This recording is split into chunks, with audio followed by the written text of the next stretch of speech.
பல நோய்கள் இருக்கு, அதிலே ஒரு நோயாக டெங்கும் கலந்திருக்கு.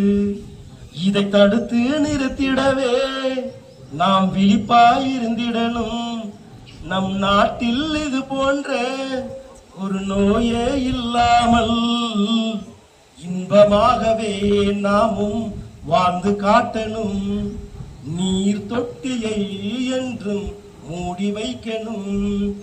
ஏதோ நம் நாட்டில் பல நோய்கள் இருக்கு, அதிலே ஒரு நோயாக டெங்கும் கலந்திருக்கு. அதை தடுத்து நிறுத்திடவே நாம் விழிப்பாயிருந்திடணும். நம் நாட்டில் இது போன்ற ஒரு நோயே இல்லாமல் இன்பமாகவே நாமும் வாழ்ந்து காட்டணும். நீர் தொட்டியை என்றும் மூடி வைக்கணும்.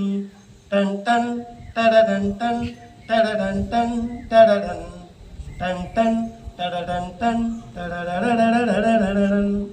அன்பார்ந்த மாணவர்களே,